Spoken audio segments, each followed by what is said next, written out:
Dhabitul hajar alladzi yasihul istinja'u bih. Kriteria batu yang sah dipakai untuk beristinja. Batu atau semisalnya. Tisu masuk. Lahu arba'atu quyud, ada 4 poin yang harus dipenuhi.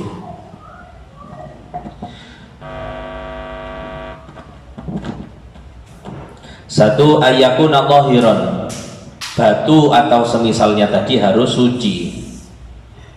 La najisan, bukan batu yang najis. Au mutanajisan, atau batu yang terkena najis. Jadi watune sing digawe istinja kudu suci. Lek batune najis nggak bisa. Kalau mutanajis nggak bisa. Cuman bisa mutanajis dipakai kalau disucikan. Batu najis diumbah, garing, digawe, nggak apa-apa. Tapi kalau batunya najis, berarti batu yang terbuat dari benda najis, maka tidak sah. Tisu masuk gitu. Kalau tisunya suci boleh, kalau tisunya kena najis tidak boleh. Yang kedua, ayakuna jamidan, harus jamid. Jamid itu kalau sekarang gak gampang ajur, tanah liat, kalau dikepel sampai dibentuk itu atos.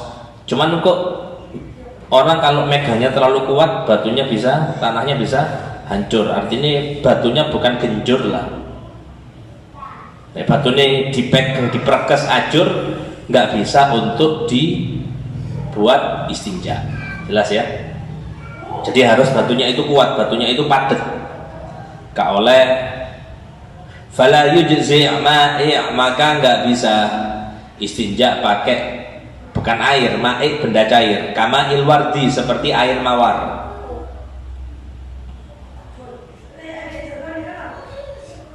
Air mawar nggak bisa. Air teh, air kopi, madu nggak iso. Polai duwe akeh, wuduke gawe madu, istinjae gawe madu. Gak ono dhewe ngono. Sing ono ae kan. Kakean pola wonge. Yang ketiga, ayakuna qolian, batunya atau benda yang dipakai istinja itu bisa ngambil, bisa nyongkel, nyutit, nyongkel bisa. Ya kan, kalau istinja di belakang itu kan dubur kan, lah kan nutup. Jadi kan harus ada sesuatu yang bisa mencongkel kotoran, paham kan? Nah, kayak iso watune bulet ngono, gak iso kaya bal watune. Terus kate ya apa istinja? Nggak bisa. Kalau tisu, nah, tisu kan bisa. Kenapa? Karena tisu kan lentur. Jadi tisu bisa. Fala yujzi az-zujaj, maka nggak sah orang istinja pakai kaca.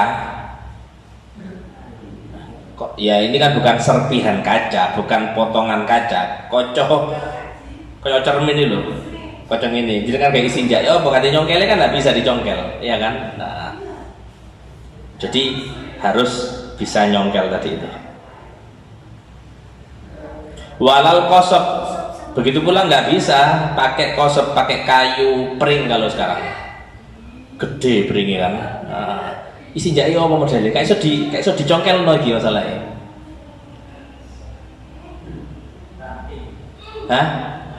Nah, ranting bisa, ranting iso ranting.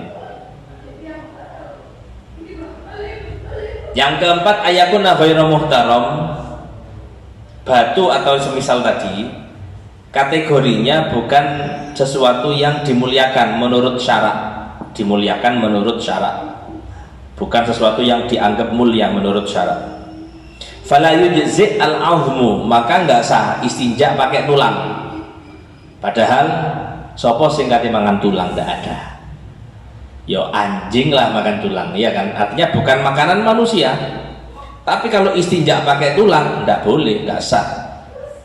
Lo ini kalau misal istinjanya pakai tulang dan bersih, sholat mari ngono, gimana hukumnya? Tidak sah sholatnya. Kenapa? Karena istinjanya nggak memenuhi syarat. Jelas ya? Gawe roti nggak sah, pakai roti nggak sah. Lek roti rusak, roti kering, roti sudah apa? Basi, misal jamuran roti ini sah. Cuman bokong jenengan jamuran kok. Paham ya? Kalau sahnya sah, cuman ya jamuran akhirnya. Jadi tulang, kenapa sih tulang kok tidak sah? Tulang itu makanannya jin. Syariat itu sampai memperhatikan panganannya jin. Jin itu makan tulang, membuat tulang itu nggak boleh untuk dipakai istinja. Wa kullu mat'umin adamiyin, begitu pula tidak sah beristinja pakai makanannya manusia. Menungso istinja gawe opo nggak sah kalau sudah rupa makanan. Kalau belum berupa makanan nggak apa-apa. Contoh misal daun-daun itu, orang istinja pakai daun, padahal kalau dimasak daun itu bisa, gimana hukumnya? Nggak apa-apa, karena masih bukan berupa makanannya manusia. Wa kullu mat'umin adamiyyin wa mithluhu, dan yang semisalnya termasuk kategori dimuliakan al-awraq, kertas-kertas, lembaran-lembaran, allati fiha kalamun muhtaramun ka ilmin, yang kertas itu bertuliskan lafal-lafal mulia, kalimat-kalimat mulia, ka ilmin seperti ilmu, kitab ini. Orang istinja pakai kitab selain haram atau selain nggak sah, murtad, bisa murtad. Quran, waliyadzubillah.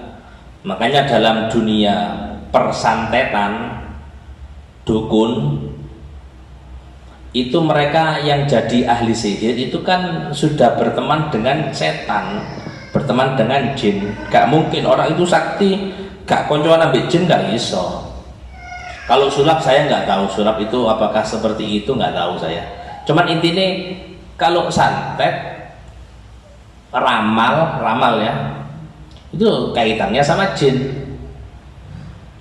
Dan mereka yang mempelajari ilmu hitam, level itu kayak level karate, silat, sabuk itu sabuk sing paling sabuk hitam.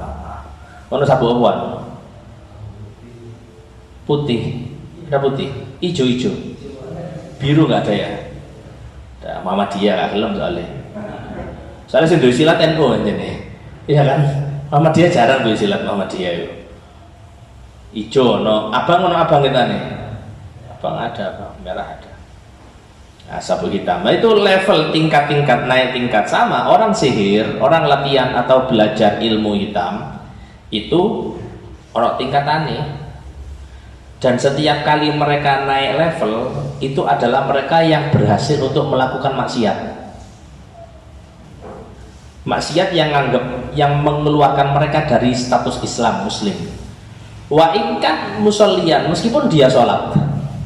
Misal, mari melakukan ritual maksiat, mari ngono dae sholatnya itu nggak langsung otomatis menjadikan dia Muslim. Kenapa? Perbuatannya itu sudah syirik. Makanya murtad itu tiga sebab. Murtad itu tiga sebab. Satu, murtad bil gaul, lafzon, bil lafzi. Murtad sebab ucapan. Lafal Allah digawe guyonan. Kanjeng Nabi direndahkan. Nah itu lewat ucapan. Mari dia ngomong, loh saya itu cuman di lisan, hati saya tetap memuliakan Nabi Muhammad. Murtad. Kenapa? Meskipun hati anda bahasanya kita mungkin mengagungkan Nabi Muhammad, anda mengklaim aku iki cinta, aku idola, tapi ucapan anda gawe guyon, merendahkan, itu sudah murtad sudah. Jelas ya? Jadi murtad sebab ucapan. Yang kedua, murtad sebab perbuatan, ritual, melo, wong Kristen sembayang bahasanya. Kayak apa sembayang wong Kristen ini? Ente lah ngerti nih sembayang wong Kristen ya apa? Wong Kristen sholat, sholat rek. Wong Kristen sembahyang, dhek melok sembahyang itu murtad. Wong Kristen cara kayak saya nggak tahu ono sujud apa enggak. Intinya nunduk lah nang salib. Dia ikut bentuk hormat ke salib, murtad. Kenapa? Ada murtad sebab perbuatan. Lah kalau orangnya syahadat setelah itu, ya kalau orangnya syahadat muslim aslam, dia masuk Islam lagi. Cuman hatinya sekarang yang perlu diperiksa. Kenapa kok dia bisa melakukan itu? Kalau ada kecondongan, ada apa namanya? Ya condong itu apa sih? Dia kayak condong ke sana, itu bisa murtad terus itu, waliyadzubillah. Jadi murtad sebab perbuatan. Ya, termasuk murtad sebab perbuatan ini tadi. Quran diinjak, Quran diduduki, Quran itu semuanya murtad sebab perbuatan. Tobat bisa tidak tobat? Ya kalau kita bicara tobat bisa ya pasti bisa.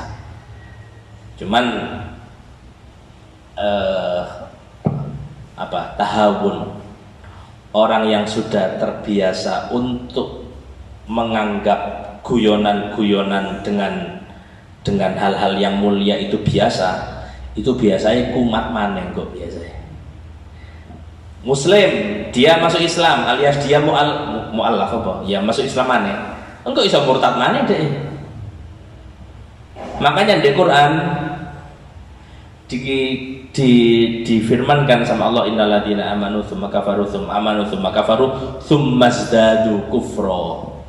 Wong iki lek iman murtad mlebu iman maneh, Islam maneh, murtad maneh. Ya apa hasilnya? Kata Allah dalam firman tadi, langsung dia tambah kufur. Waliyadzubillah. Tapi ketika kita bicara tauhid, tauhid itu nggak perlu dipelajari dalam untuk orang awam.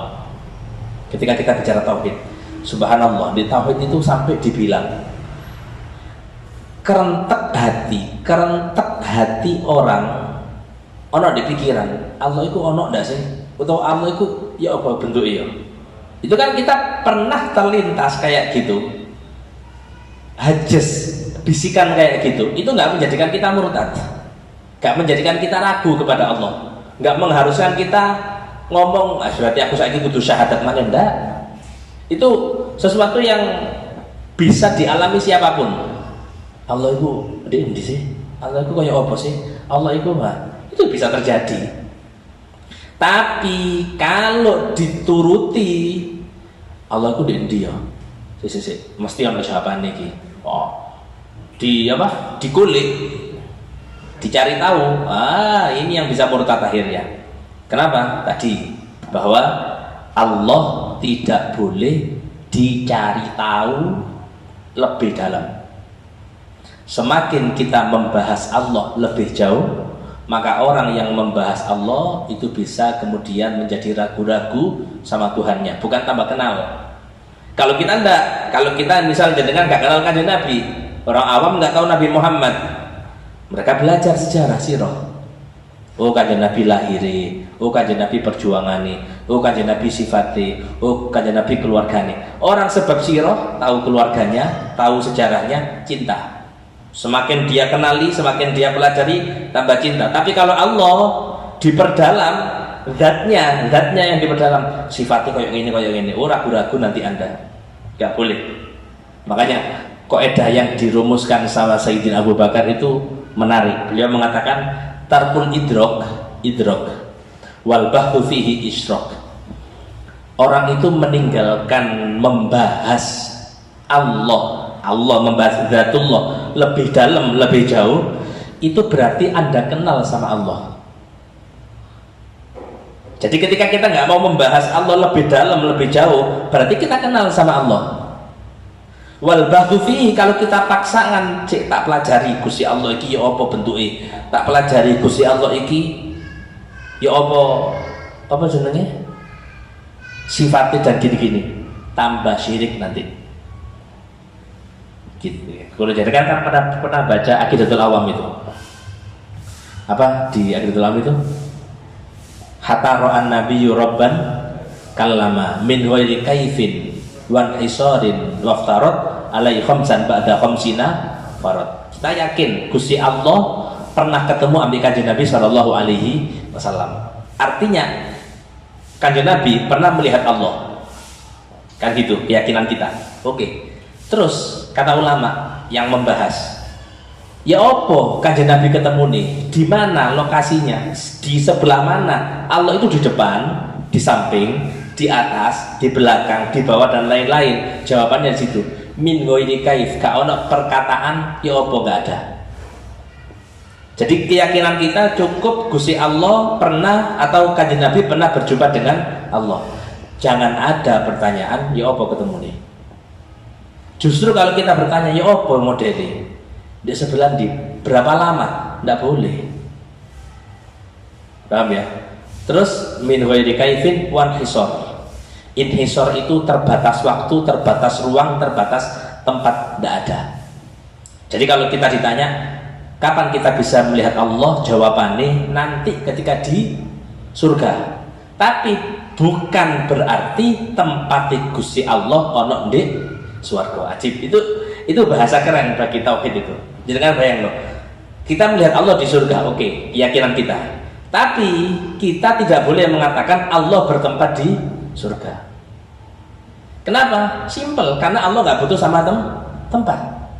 Loh, Allah itu kan, makanya kenapa kok saudara kita yang Salafi, Wahabi, Mu'tazilah dan lain-lain itu mereka dikatakan sesat dalam beberapa keyakinan. Salah satunya itu mereka meyakini firman Allah Ar-Rahman alal arsyis tawa. Allah itu bersemayam di atas arsy, singgasana. Jadi mereka kalau ditanya, kalau jangan tanya sama mereka Allah ono di endi, mereka menjawab Allah ada di arsy. Dalilnya jelas dari Quran Ar-Rahman alal arsyis tawa. Kalau kita ditanya Allah di mana, maka kita menjawab Allah tidak butuh kepada tempat. Loh kok iso Allah gak butuh ke tempat? Gampang. Kalau misal ini bahas tauhid sedikit. Kalau misal Allah butuh ke tempat, pertanyaannya sebelum Allah menciptakan arsy, Allah di mana kira-kira? Allah kan bertempat semayam di arsy. Pertanyaannya, sebelum Allah menciptakan arsy, Allah ada di mana? Kulo lah. Sama Hanif tuku mobil.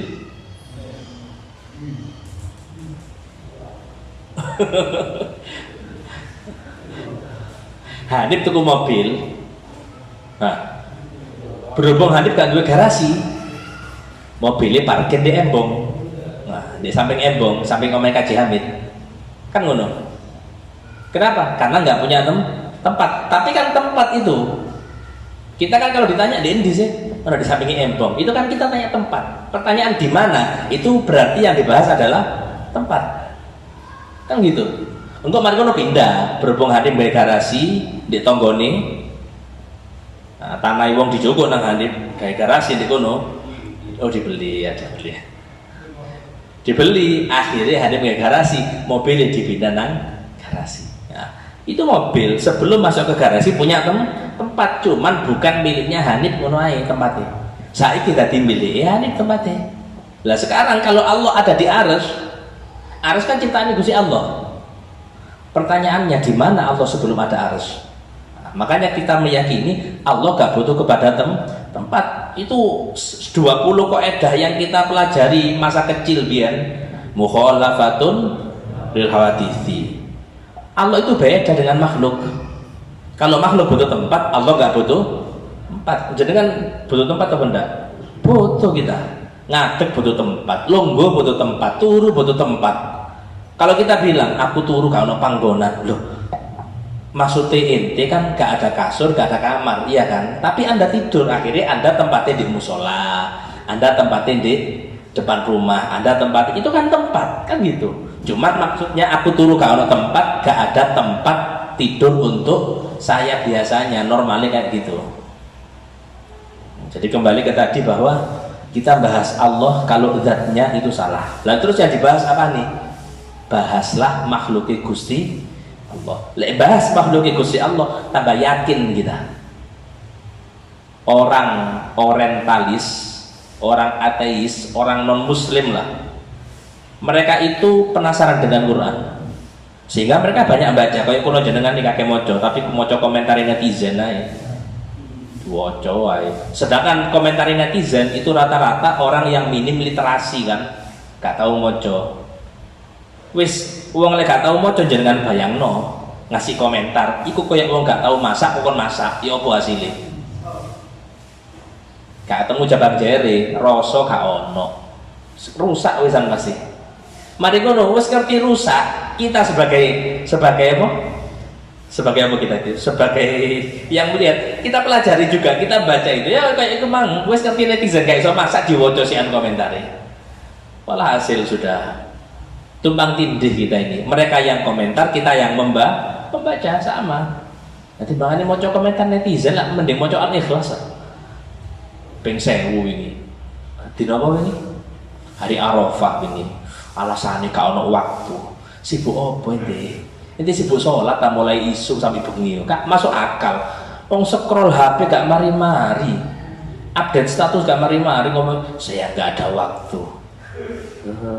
Diguyu-guyu nama malaikat alasan koyo ngono iku.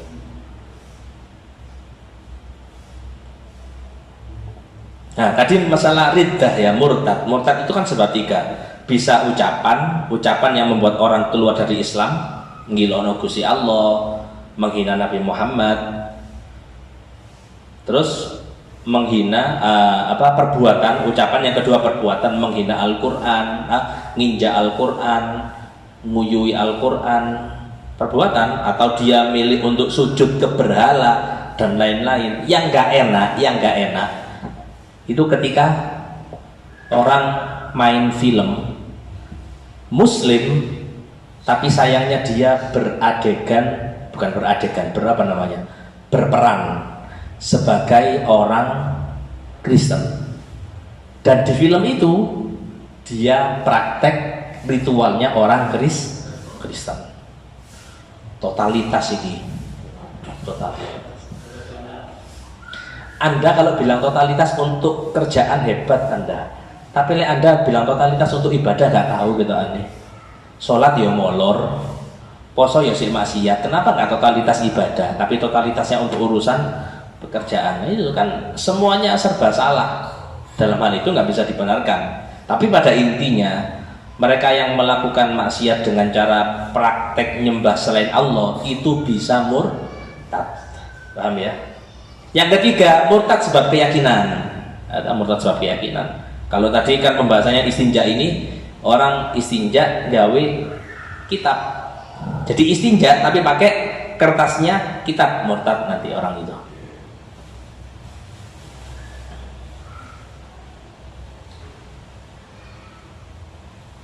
Sunanul istinja katsiroh. Beberapa sunnah saat istinja atau ketika istinja itu ada banyak. Minha di antara sunnah istinja an yu'iddal ma wal ahjar qabla istinja. Ini versi dulu. Zaman dulu air, batu itu enggak seperti sekarang. Haji. Kalau jangan haji itu kan awak dhewe sering takon nang wong haji ya. Pak ya apa anu? Tapi sebenarnya kita nggak usah banyak tanya ke orang haji, terutama urusan ibadah. Kenapa? Takut riak. Apa? Takut ada sombongnya. Alhamdulillah aku shopping 10-an. Ya kita husnudzon kita apa? Dia ngomong kayak gitu nggak ada apa? Nggak ada niatan sombong. Tapi ojo dipancing gitu loh. Ping piro jenengan melbu Raudha, ping piro jenengan melbu apa Hijr Ismail, ping piro jenengan ngambung Hajar Aswad lah. Itu kan pertanyaan untuk memancing orang ujub bangga. Kayak kula takon lah saiki nang JJJ kamu tahajud bendino tadi. Nah, ini pertanyaan kalau misal guru ke murid masuk akal. Lek kanca mbek kanca aja. Kon tahajud bendino ta? Iya, bendino aku tahajud. Selama ini tahajud ikhlas ini. Gak ono pengin diurui wong, tapi ono pertanyaan koyo ngono. Kapan maneh aku pamer iki? Iya kan? Kan yang harus kita pahami, setan itu usahanya bukan selesai kita mari ibadah mari ndak.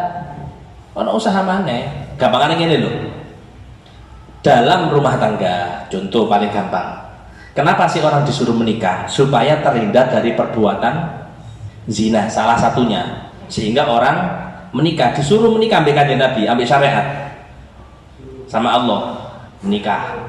Fankihu ma tabalakum minan nisa matsna wa thulath wa ruba'an, nikah sunnati faman raghiba an sunnati falaisa minni. Kita disuruh nikah. Loh, ketika setan nikah, ulama bilang hari itu adalah hari setan putus asa goda dia ketika nikah. Tapi pertanyaannya, apakah setelah nikah setan mari urusannya? Tidak, tetap digoda. Berzinao, selingkuh kalau bahasa sekarang, selingkuh, berzinao, itu kan godaan setan. Ada kelanjutannya. Supaya apa? Nah, supaya meskipun sudah nikah, dia tidak bisa menjaga kehormatannya. Ibadah sama. Awak dhewe mari salat, sak gurunge salat terus diambil setan digoda. Aja salat wis. Enakan ndelok HP timbang salat. Enakan nongkrong timbang salat. Enakan dolin timbang salat. Tapi kita paksa salat. Tapi setelah salat apa selesai ya? Ndak. Digoda maneh sik an. Sombongo, ngerasa api. Nah, supaya pahala kita habis. Nah, maka dari itu, kula jenengan iki jangan banyak tanya kepada orang haji kecuali yang penting. Kemarin dari beberapa orang yang saya kunjungi termasuk Bapak Natif Atai. Itu alhamdulillah bisa ini kubahnya kayak gini, kubah Masjid Kuba. Ya bukan kubah yang ngene ndak, maksudnya itu kan ana cecek niku. Ireng, jangkrik ya. Jangkrik ya. Anggap itu titik. Jadi di Kuba, Masjid Kuba di Madinah itu kalau melihat ke atas kubahnya banyak, itu ada titik 2. Itu kan jangkrik siji ya, anggap jangkrik loro. Kalau loro ini, caranya kayak gini. Itu kalau turun ke bawah, itu Masjid Kuba itu masjid pertama kali Kanjeng Nabi membangun masjid pertama kali. Loh, bukan Masjidil Haram. Masjidil Haram dibangun ambil malaikat, dilanjutkan Nabi Ibrahim terakhir. Nah, Masjid Kuba itu masjid pertama kali dibangun ambil Kanjeng Nabi. Belum kan Nabi apa? Ya, tapi masjid pertama yang dibangun adalah Masjid Kuba. Kulo dikasih tahu, iku lah salat di kono di Masjid Kuba. Ini mihrab tempat imam. Ke depan atau belakang sih Ron lagi? Belakang. Kalau soft ke belakang ya kan? Ke belakang itu lurus ada Kuba. Nah, Kubanya itu nanti ada titik 2 di bawah, itu adalah tempat Kanjeng Nabi sholat kalau di Masjid Kuba. Aku setiap orang sing tak ziarah haji sebelum berangkat apa seni jenengan makin nang Masjid Kuba, jenengan tingali di Kuba itu mang ngene-ngene. Ada beberapa orang yang bilang, "Ustaz, kula gak nemu Ustaz, Kuba koyo akeh yo." Tapi banyak orang termasuk Bapak Atta sama Nadif ini bilang, "Nggih Ustaz, ada." Ngantri ternyata. Gak banyak. Yang saya tahu ngantri ini gak banyak. Ternyata gak banyak. Yang ngantri berapa? 2 orang. Loh, kok iso sing ngantri 2 orang? Ya karena orang ke Masjid Kuba itu sementing sholat. Di kono, di kene terserah sudah nang dia. Cuman yang ingin bahasanya kita nempelno bekas Kanjeng Nabi sholat lah, itu ada di bawah situ dan gak semua orang tahu. Kayak 10 tahun mana rame saya kayak hall biyen, hall Hamid, bahkan hall Solo yang sekarang rame kayak gitu dulu ya sepi kan, media dengan informasi. Oh, saya kan mulai banyak itu kan. Jadi kalau di Masjid Kuba lah ditakdir umroh haji ya cari itu. Kalau dulu masih Ya nggak ada yang ngantri, satu orang ono sing sholat di kunus tapi kocok dewi teman rombongan. Habis itu tapi setahu saya cuma bisa laki-laki, perempuan nggak bisa karena kan dipisah tempatnya laki sama perempuan. Ribet. Sholat di India ya sah, bukan masalah sholat di India ya sah. Orang itu kalau kenal Nabi itu pasti akan beda memperlakukan sunnah Nabi, bekas Nabi, sesuatu kemuliaan, pasti beda perlakuannya. Anaknya telu, tapi 3 anak ini cara menghormati orang tua beda. Dari mana letak bedanya? Jawabannya satu, sikapnya, sifatnya itu adalah cerminan hormat atau cinta anak kepada orang tua. Semakin cinta, semakin hormat, maka ketok arek iku bisa menghormati orang tuanya. Kalau iling ada wali santri, anaknya biro pitu ta, banyak anaknya Guru Haji Ma'ruf. Dia waktu daftarkan anaknya cerita tengkulo abe nang abi, nggih mosok anak wolu karena sing dadi. Karena sing dadi itu artinya bukan jadi ustad, tapi setidaknya ono sing iso ketok api, ketok masya Allah gitu. Anak wolu karena sing dadi ya. Akhirnya anaknya dimasukkan di lembaga ini. Terus gimana kelanjutannya? Ya masalahnya satu, pondok dengan bukan pondok nggak sama. Di pondok itu lingkungannya mendukung 24 jam sholat wajib jamaah kan gitu. Orang tua anaknya mondok, orang tuanya gak melok ngedit, tapi orang tua nyambung doa. Kayak iso wong tua mari ngono ketok anaknya dihukum, ditakzir, komplain. Itu tanda-tanda gak sukses lah bahasa kita, gak sukses untuk urusan pendidikan anak.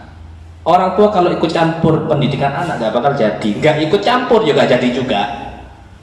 Loh, berarti kita harus ikut campur gimana? Bukan ikut campur dalam hal apa atau gak ikut campur, tapi kita ikut didik anak kalau misal itu adalah pondok pesantren dengan doa, dengan hormat kepada guru nih anak.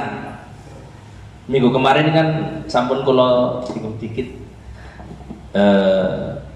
kita itu diajarkan satu prinsip, gurune orang tua adalah guru kita, gurunya anak. Gurunya orang tua adalah guru kita. Abi punya guru Yai Hamid, berarti Yai Hamid itu guru kita juga. Dan gurune anak, guru kita juga. Gurune juga. Misal yoga kula misal mondok yang perempuan lah ke Salafiyah Bangil. Ya berarti ustadzahnya, bunyainya, kiainya, meskipun saya nggak Salafiyah, tetap itu juga ustadz saya, kiai saya. Untuk apa sih? Untuk bisa hormat kepada mereka. Nggak bisa. Pendidikan agama itu bukan pakai kecerdasan. Kalau pendidikan agama pakai kecerdasan, arek sing juara di pondok itu mesti bakal dadi wong sing paling hebat di masyarakat. Pasti sudah. Lah terus pendidikannya pakai apa? Ya bukan pakai kecerdasan, terus pakai apa? Pakai ketaatan. Sing paling iso tawadu, sing paling iso bakti nang gurune, sing paling iso gak ngerasa sapa-sapa, itu yang paling hebat nanti. Kalau kemarin pasang statusnya Yai Azaim mana? Ibrahim Azaim mana? Masya Allah. Jember, alumni Abuya Maliki, muridnya Mbah Mun. Murid salah satu murid kesayangannya Mbah Mun, ada dua, ada Gus Bahat, ada Yai Azaim. Cuman Yai Azaim nggak terlalu populer karena beliau juga akhirnya mondok di Abuya Maliki. Satu jalsah, satu forum sama Gus Bahat ketika itu. Kata Yai Azaim, murid sing bakti nang guru itu murid sing nyebarkan ilmu ni guru, murid sing nyebarkan ilmu ni guru dan akhlaki koyok gurune. Bukan masalah jarak ini, Kata murid sing bakti iku kudu murid sing balak-balik sowan. Malah kadang sing balak-balik sowan ngerepoti gurune kata beliau. Iya kan? Sowan maneh. Ini kata muridnya kakek masalah ini bisa sih.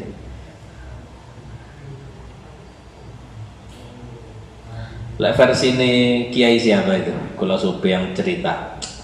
Ono ae zaman saiki murid zaman saiki sowan nang kiai nang gurune lap njaluk donga buka usaha tas buka usaha njaluk donga cek kenae gak apa-apa jari beliau tapi masalahnya siji lek lancar gak tau nang gurune deh engko usahae bangkrut maneh usahae merosot teko maneh nang gurune lek iki murid ngelama model kaya ngene kan anu ya usaha kula niki kok ngeten yo biyen lali biyen duwe akeh lali duwe akeh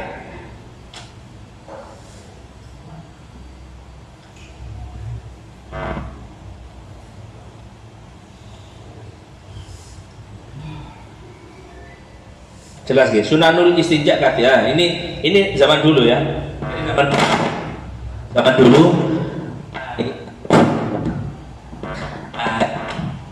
air batu itu nggak siap artinya jeding nggak pakai saiki zaman dulu kan ngangsu istilahnya.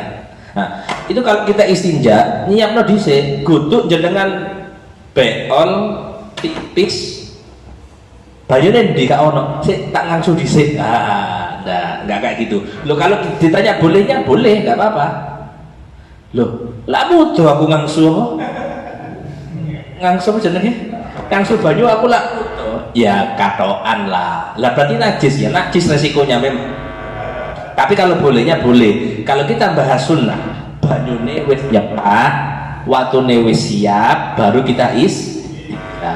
Kalau versi sekarang jeding kosong kan banyune dikurasi loh iya kan jeding dikuras gorong ono banyune jedingan nguyuh cilik-cilik miline kenapa sih kok kita harus semacam itu cek cepet di jeding gak ada suwe-suwe makanya salah uang bangun jeding api itu salah ono kayak kamar iki jeding apa iki Ustadz kulo di Mekah Ustadz Yai Amin cerita Ustadz Amin Al-Maliki ketika diajak sama Abu Ya Maliki Abu Ya Muhammad bin Harawi Al-Maliki sekitar tahun 90 berapa gitu itu beliau kan koriknya beliau di Indonesia itu ahli qiraat sama Abu Ya lek undangan Ustaz Amin bagian qiraat bagian baca ke rumahnya adik Usama bin Laden itu bangsa adiknya siapa namanya Subekulo itu di Mekah duwe apartemen gede mewah di daerah Mekah situ acara wong sugih wong sugih kan pasti ya beda ya kan meskipun nggak menutup bahwa orang Indonesia bisa lebih kaya dari mereka cuman kan bangunan itu kan pasti ada ciri khasnya setiap daerah jadi Ustadz kulo aku melbuku jeding koyok melbu kamar VIP kan acaranya gak di kamar acaranya kan di apa jenenge kayak di aula gitu kan gak ada kamar di situ nggak masuk kamar iki melbu jeding koyok melbu kamar saking fasilitasi saking lengkapi sampai beliau turu-turuan di uno jarene aku turu-turuan di jeding aku ini bayang no kak kampung Indonesia itu ya masih jedingnya elek betah nyanyi ya kan ngelamun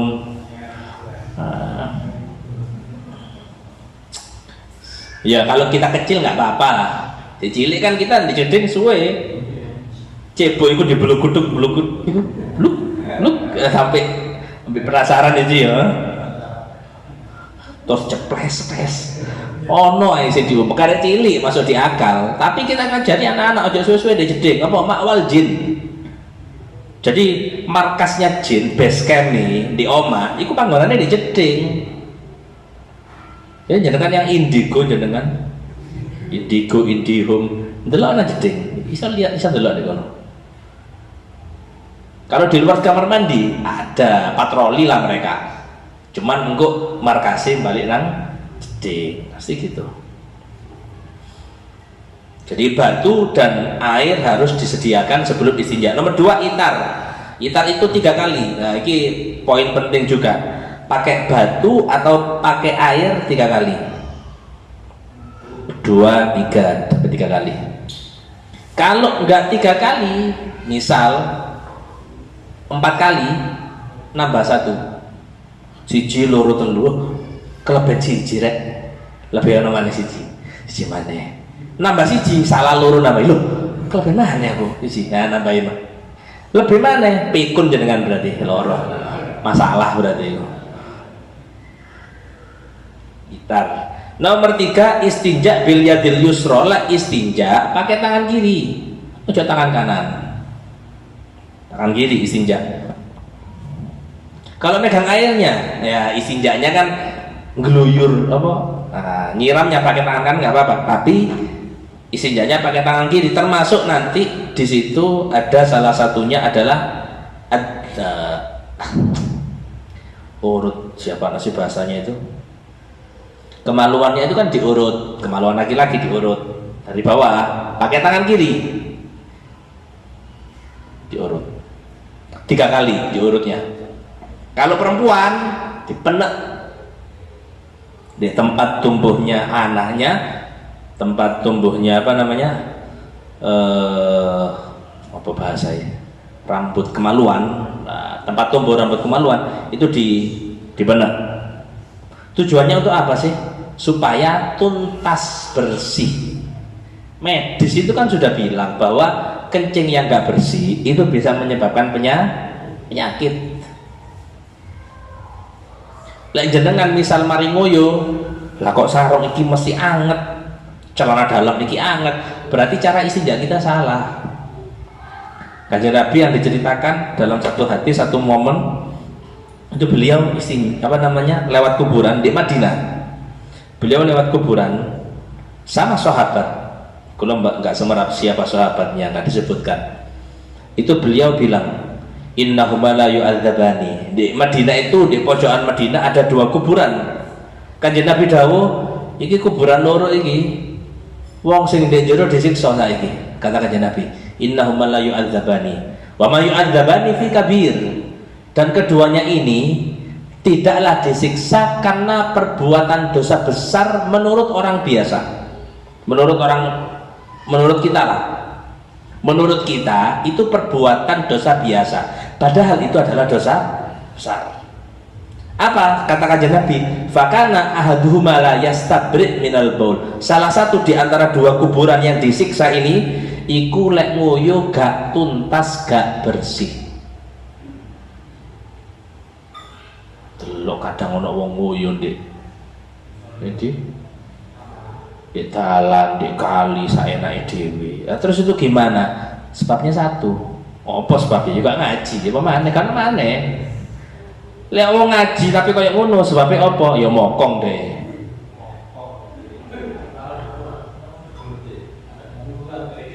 Lah terus kalau kita lihat kayak gitu husnudzon, ya husnudzon lah. Husnudzon aja sudah. Husnudzon ini apa? Bukan muslim sih ya.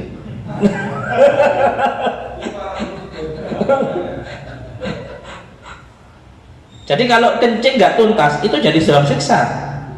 Wa kana ahaduhuma yamshi bin namimah. Salah satu di antara yang disiksa lek nang dindi suka adu-adu, mindah omongan.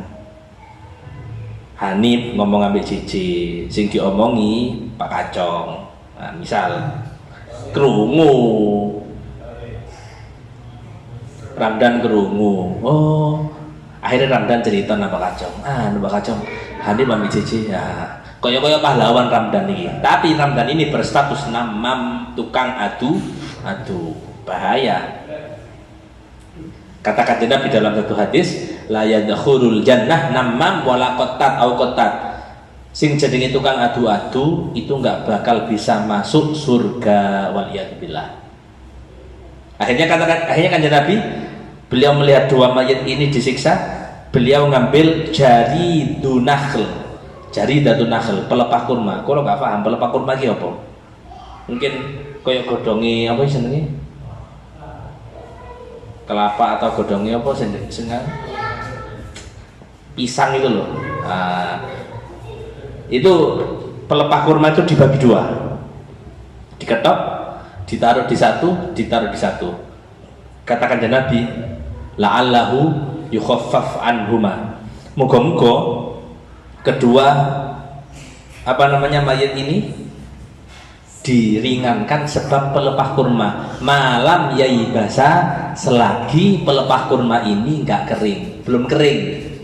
Kan kalau belum kering, kan kalau daun ada basah ada kering. Kalau masih basah itu bisa mengistighfari mayit. Lek sik basah bisa mengistighfari mayit. Lek wis kering ya ndak ono istighfari.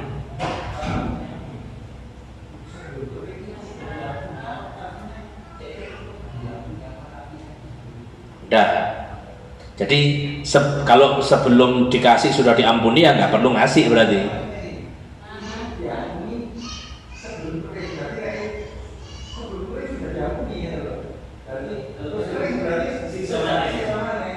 Oh, lek wis kene gak disiksa maneh maksudnya. Nah, diringankan ketika masih basah. Kowe wis kering ya balik maneh. Cara kelambi ya wis kotor maneh kelambine iki. Jadi makanya kita kenapa disunahkan nang kuburan gawa apa? Gawa bunga sing sik basah tadi itu, karena bunga yang basah bisa mengistighfari mayat. Nah, kalau sudah kering ya sudah nggak ringan lagi, Ci. Nah, makanya dari situ kiasnya ulama mengkiaskan lek sing basah mengampuni pitu benda mati apa maneh sing urip menungso. Nah, kita ya aula lebih utama kita baca Yasin, kita baca doa untuk orang yang sudah meninggal dunia. Wong sing basah benda mati itu bisa mengampuni, padahal dia nggak istighfar seperti kita gitu loh, apalagi manusia. Haram kalau masih basah di kuburannya. Ini misal lagi kuburan ada rumput-rumput sing urip dicabut, haram hukumnya. Terus gimana kalau sampai apa dipotong, bukan dicabut? Nggak boleh dicabut dari akarnya, tapi dipotong. Yang mati boleh dicabut. Tuh. Paham ya? Jadi nggak boleh. Alasan nggak bolehnya kenapa? Karena mengistighfari.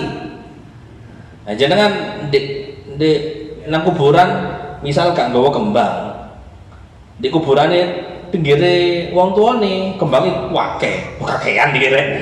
Kan kanjeng Nabi ngomong lek kering, apa lek basah ngampuni bagi-bagi, haram hukum iku. Kudu nyata iku paham dah. Gara-gara iku disiksa kabar apa iki? Lama iki. Iku jare sing di kuburan lama kan le. Mulai urip biyen nyiksa saiki aku mati sing dikirimi siksa wae iki.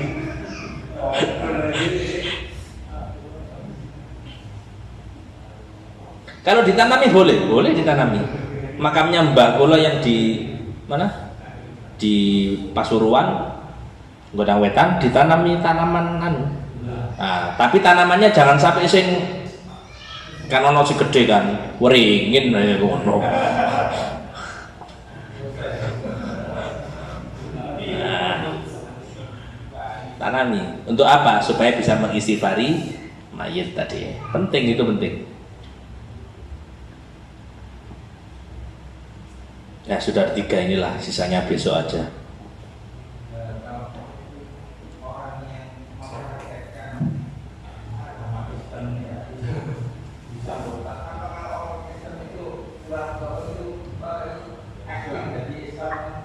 Bisa mualaf. Nah, kalau muslim, tapi kalau iktikad hatinya nggak Islam ya nggak Islam. Ya cuma anut toh, lisan toh. Senin depan bertepatan dengan 1 Muharram. ya libur, cuman baca doa. Insya Allah mulai jam 5 sore agendanya padat wis. Jam 5 sore kita kumpul di masjid untuk membaca doa akhir tahun. Jadi tafaul, kanjeng Nabi dalam satu hadis kan Nabi SAW yuhibbut tafaul, kanjeng Nabi itu suka berpikir positif, mengaitkan hal-hal ising api-api. Lah kita nutup tahun Hijriyah dengan doa, mengawali dengan doa, apa kok ditutup dengan doa? Lah ibarat wong iki mulai takbir api genah salate, tapi lek tahiyat akhir ngentut ya apa? Batal. Lah yang tadi ya nggak sah, wisan nggak sah. Itu gambaran orang kalau bahasa kita suul khotimah kayak gitu. Sholat, poso, zakat, sodako sembarang kali kate mati murtad dia wal iyadzubillah, ya sudah, yang kemarin gimana? Hilang semuanya, nggak dianggap. Kayak wong sholat barusan. Lah, terus kenapa kok kita nutup dengan akhir? Karena kita sadari Allah awak dewe ka ono maneh sing di Arab-Arab kecuali kita pingin meninggalnya, wafatnya, tutup usia dalam keadaan husnul khotimah. Ya sebagaimana menutup usia pingin dengan yang baik, maka menutup apa? Menutup akhir tahun dengan yang baik.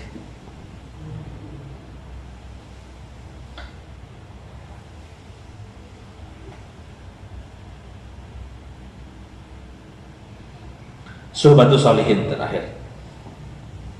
Berteman, duduk bersama orang api, orang solih, itu penting. Dan pertemanan manjalas janas, orang itu kalau berteman dia pasti akan terseret api, dia terseret nang api. Elek koncone elek keseret nang elek. Tapi kan gambar noy simple. Wak konco api koyok wong dodol minyak wangi, gak perlu jenengan tuku minyak wangi ini, bendino nongkrong aja di tuku ini mulai mesti wangi. Oh mana jenengan dari karyawan nih ya kan, mulai ganti mana mas ambune gaita gak kayak minyak, cuman ambu ruangane wangi. Sebaliknya pandai besi, kok awak tahu pandai besi itu kayak gimana prosesnya. Ini kan yang berkaitan dengan api, bau dan lain-lain. Itu pasti meskipun orangnya bukan pandai besi tapi nongkrong aja ndek kono, ndelok aja ndek kono, ya pasti kena baunya, kena cipratannya, ya sama. Jadi berteman dengan siapa itu akan mempengaruhi karakternya kita, terutama untuk anak. Keren, ada satu kayak seminar atau apa Pulau Subeh itu orang cerita bilang, dulu kalau kita gambarkan anak Anda mungkin di masa pendidikannya Anda didik itu anak, dia ada rasa takut untuk mencuri, dia takut untuk misu, dia takut untuk berbuat hal yang negatif. Tapi ketika Anda lepas dilepas anak tadi, dia kumpul dengan anak yang sering misuh. Siapa yang ngajari misuh? Orang tuanya bukan, gurunya bukan. Siapa? Lingkungannya. Dan sur'ah, cepatnya pengaruh buruk itu berkali-kali lipat daripada pengaruh baik. Nggak ono wong gak tahu sholat, kumpul ambil wong sholat, moro-moro langsung sholat, rajin, jarang. Kecuali dari hatinya pengen berubah. Tapi kan konyoku kok sholat ya, sehari, 2 hari, seminggu, mungkin sebulan baru dia bisa sholat. Dia pingin untuk sholat. Tapi untuk gak sholat gampang. Wong sing rajin sholat kumpul ambil gak sholat, emben gak sholat wisan. Dan hebatnya lagi, pengaruh buruk itu membuat atau gampangane melekat karakternya lebih lama dibanding perbuatan sing apik. Dek kumpul ambil wong sing gak sholat kan, mari ngono kumpulan ini libur seminggu, sholat dek pancen gak sholat dek. Gara-gara apa? Saking eleknya pengaruh yang buruk tadi itu. Makanya jangan remehkan pergaulan sama lingkungan. Anak kita perhatikan, kumpul sama siapa kita harus tahu, orang tua kudu ngerti kancamu sapa nak arek saiki lho timbangane qasidah luwih apal lagu MBG ya kan. Aku gak tahu nyetel di omah moro-moro anakku, bu apa yang paling manis, waduh mantep aku ini sopo sih ngajari ini nyanyiannya orang di Jakarta tapi tutup Purwosari, tutup Kauman, tutup Gedog ya.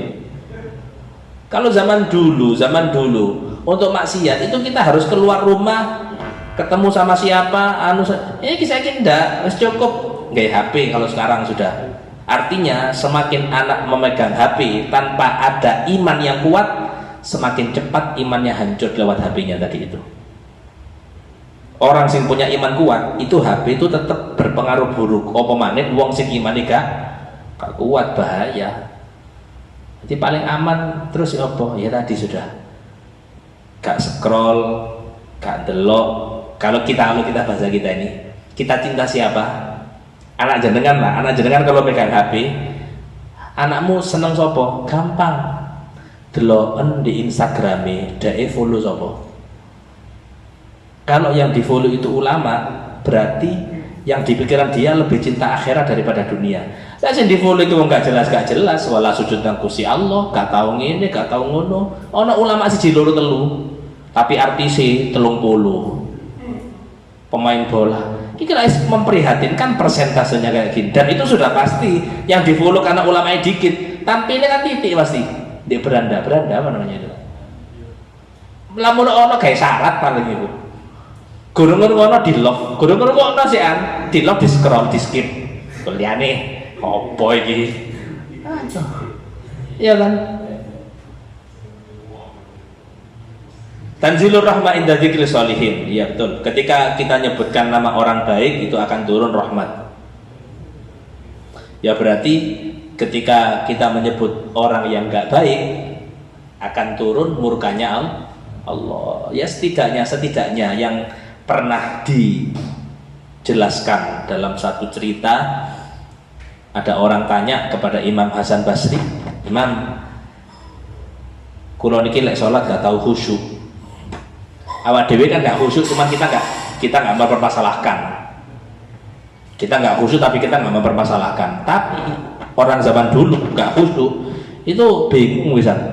Kayak wong ya ki metu teko oma baterainya HP ini katen entek ya bingung lah. Ganti 10 power bank gak ono. Wis gelisah deh wisan. Utawa metu gak duwe paketan. Oh gak usah metu. Di oma wis paketan gak ono, lampu mati. Galau versi opo iki? Iki lah Imam Syafi'i ndelok wong koyo ngene. Iki muslim tekan ndi iki? Galau gara-gara cuman gak ono internet. Orang zaman dulu, Imam Hasan Basri ditanya, ini eranya era takyin memang. Itu ditanya, Imam, kula niki salat gak iso khusyuk, gak iso nikmat. Jadi kehilangan rasa nikmat saat ibadah itu musibah, keren itu. Ketika kita hilang rasa nikmat saat ibadah itu musibah sudah. Tapi kan kalau versinya kita biasa, bukan musibah. Ya yes, biasa gak nikmat aja nih kan ngono. Kita itu ibarat orang yang kalau dikasih makanan rasane enak, ono apa jenenge gula apa?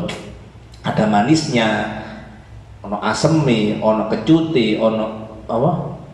Gurih itu harusnya orang itu kan komentar enak iki masane.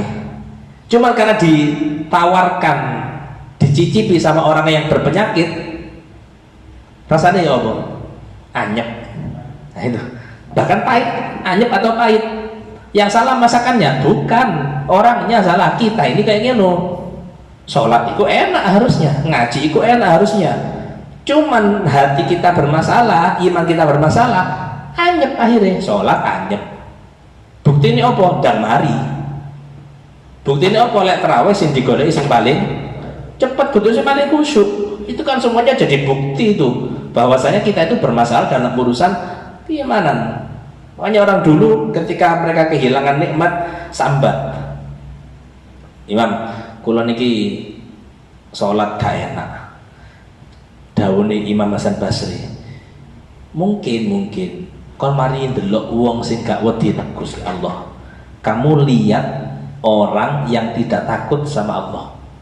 Kalau kita bukan lihat idola, di follow, dipasang, diiling, gayanya dimeloi. Katanya enak sholat ya ndak ono. Iya kan? Lengkap komplit kita. 90% meniru mereka, 10% meniru kanjeng Nabi. Mari kita berharap sholatku pingin enak, ya ndak ono, ndak bisa. Kita harus banyak berobat ya. Salah satu berobatnya kita ngaji lah gampangane. Kita kumpul sama ulama, lihat ulama itu merupakan cara kita untuk mengobati keimanan yang sedang bermasalah ini. Mudah-mudahan yang sedikit manfaat. Bismillahirrahmanirrahim.